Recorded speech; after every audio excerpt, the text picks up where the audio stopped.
The peaceful realm of Azeroth stands on the brink of war as its civilization faces a fearsome race of invaders, orc warriors fleeing their dying home to colonize another, Azeroth. As a portal opens to connect the two worlds, one army faces destruction and the other faces extinction. From opposing sides, two heroes are set on a collision course that will decide the fate of their family, their people, and their home. So begins a spectacular saga of power and sacrifice in which war has many faces and everyone fights for a cause. At its very core, the story has events leading up to and including those played through in Warcraft, Orcs and Humans, the very first game in the Warcraft franchise.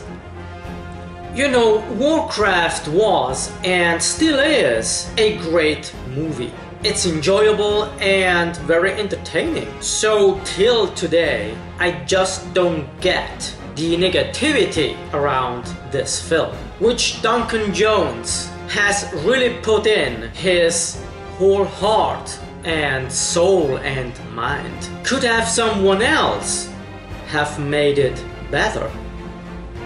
Maybe. So stay with me as we go through some of the most amazing hidden facts about Warcraft.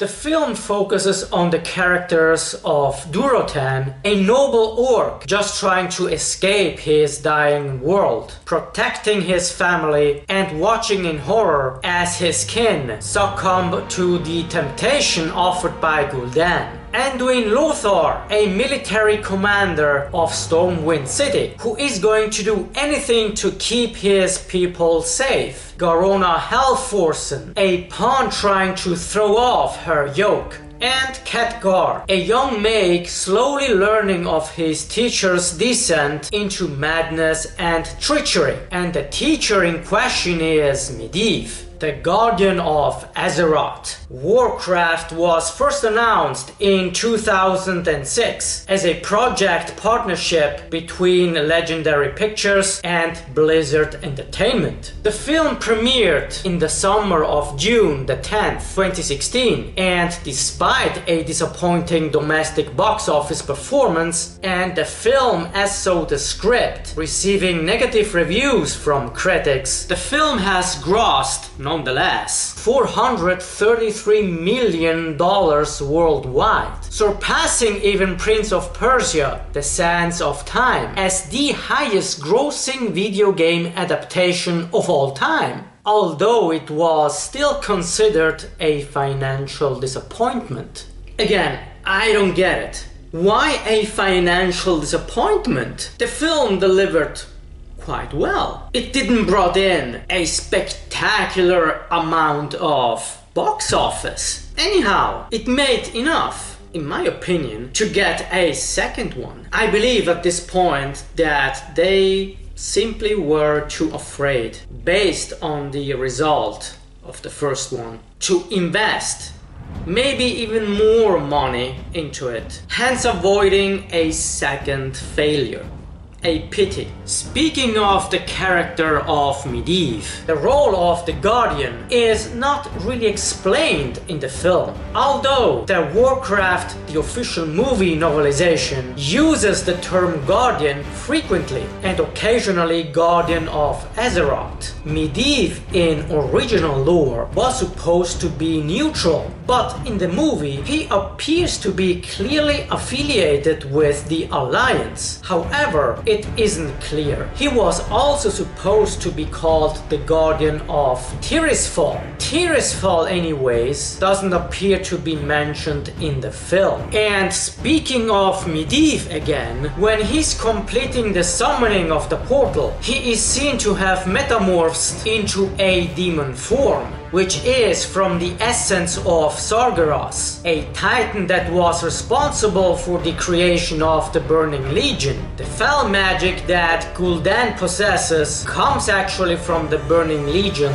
as well. Thrall's parents, Durotan and Draka, had said more than once that their baby comes from an unbroken line of chieftains. It actually corresponds to the character of Thrall in the Warcraft series, in which he came to reign as chieftain for some time. Black Hand, also known as Black Hand the Destroyer, was not killed by Lothar in the original timeline. Instead, he was killed by Orgrim towards the end of the First War, an era, by the way, during which the movie takes place. In both versions, Black Hand was a tyrant, loyal only to Gul'dan and making power-hungry decisions for the Horde. When Khadgar frees Lothar from the prison, he casts a spell on the guard called Polymorph, which is a spell similar to the games. He also says that it works on weak-minded and lasts about a minute. In the games, however, the spell works on critters, beasts and humanoids, including of course enemy players, regardless hence of their mental acuity. It actually lasts 50 seconds on non-player characters, but it's limited on enemy players, and on PvP, player versus player, only about 8 seconds. The shorter duration anyhow has actually nothing to do with the intelligence. In the film, the city of Dalaran is presented as the floating city of Dalaran. But at the time of the First War, Dalaran was situated in the Alterac Mountains. Those who played Warcraft 3 Reign of Chaos can certainly remember how Archimonde and the Scourge destroyed Dalaran. In fact, the city became a floating one when the Kirin Tor decided to move the city in Crystal Song Forest, far in the north. Gul'dan is a supremely evil character, both in-game and in the film. In the original timeline, he knowingly works with Medivh to open the Dark Portal and falls into a coma while searching through Medivh's memories at the time of his death. In this timeline, Gul'dan worked with Medivh in the hopes that he would learn the location of the Tomb of Sargeras, a place not shown in the film, unlocking immense power.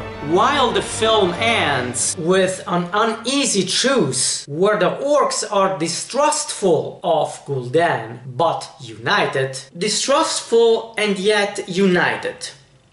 You see, this is something I don't quite get about the Horde. If they were distrustful, they should have made something to save Durotan. If you got your own thoughts on it, please let me know them. In the original timeline, Doomhammer has many members of Gul'dan's Shadow Council murdered. Also, the Dark Portal on Azeroth's side was constructed by Medivh, actually before the invasion of the Horde. Not like in the film, where the Horde actually constructs it after they arrive into the world of Azeroth through the temporary portal. In the original timeline, as referenced in the book The Lord of the Clans, Durotan and Draka died together after an ambush orchestrated by Gul'dan's horde, rather than in a cheated Mak'gora and a fight for survival. In this same storyline, baby Thrall is found by Blackmoor and his servant with his parents' bodies, rather than, like in the movie, floating in a river. In the actual film, Khadgar flees from the Kirin Tor, the Wizards of Dalaran, at the age of 17, after being given them by his parents at the age of 6. While in the games, Khadgar was sent to study with Medivh at the age of 17. Khadgar actually prematurely ages as he fights Medivh, also gaining immense power, which allows him to win the fight in the first place. While in the film, he's unchanged, at least physically, by his appearance.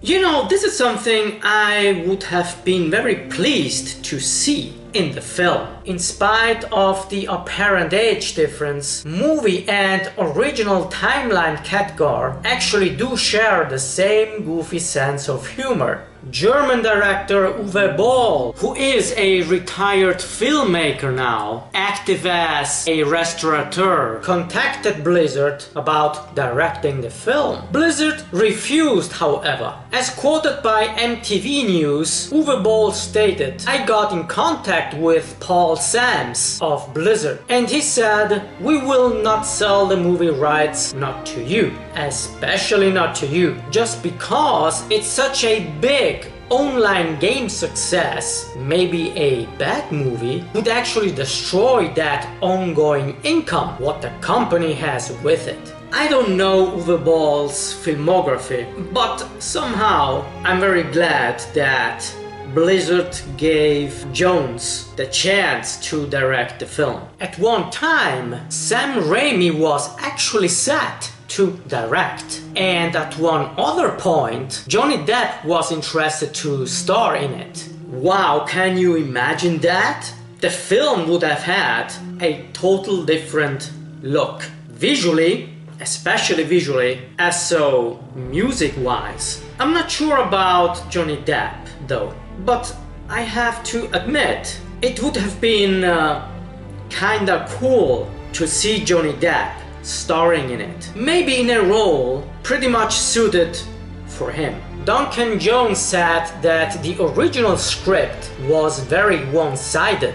He stated it was the stale fantasy trope of humans are simply the good guys and the monsters are simply the bad guys. After signing on to direct, he made major edits to the story as well as the script. Hence, both factions could actually tell their own point of view of the story. Eventually he got approval from Blizzard, who was also looking to change the story anyways. The basic source for the movie adaptation is being taken from the book Rise of the Horde, which tells how the Orcish horde was formed, as well as The Last Guardian, which shows the human side and the reaction to the Orcish invasion. The film was originally going to be released in December 2015. It was pushed back, however, to May 2016 to avoid the release of Star Wars The Force Awakens. Recognized by his ponytail and iconic axe, Romash Hellscream makes a few appearances during the film anyway.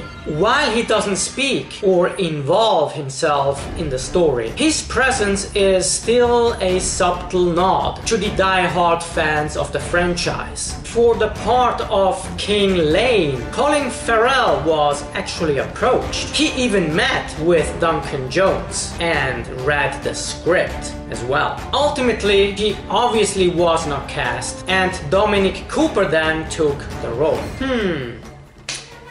Very tough to say if Colin Farrell would have made a better job as King Lane. A great job for sure, in my opinion, on a different fashion. There are many composers who have written brilliant music for the World of Warcraft video games, led by composer Russell Brover and Neil Acree. And there are many more. To some of us, it maybe boggles the mind, knowing that Blizzard hasn't eventually chosen one of them to compose the music for the film. The job instead was given to Ramin Djawadi, and who delivered, to the surprise of everyone I think, a truly awesome score, paying homage to the World of Warcraft musical compositions from other composers, and at the same time creating something beautifully powerful, engaging, exciting, and very recognizable. It's got superbly well written themes for the humans and the orcs. Even the character of Medivh has a kind of romantic and sweeping theme. We get to hear also some very dramatic and, on the other hand, also some calmer music for quieter scenes. And let's not forget the breathtaking action cues, which consequently reminds us of the musical work of Hans Zimmer. Djawadi was, after all, Zimmer's student. He developed anyways, in the following years, his unique style and approach in film scoring, resembling not that much Hans Zimmer's work. One of the main complaints about the film was directed at its fast pacing and editing problems. Some suspected that a lot of footage may have been deleted in post-production on studio orders, possibly, which would open up the possibility of a director's cut. Director Duncan Jones has acknowledged the problems and stated that his initial cut of the movie was about 40 minutes longer. However, he denied that cutting out those 40 minutes were solely responsible for the pacing issues, and has put rumors of an extended version to rest by saying, trying to make a movie like Warcraft, you get killed by a death of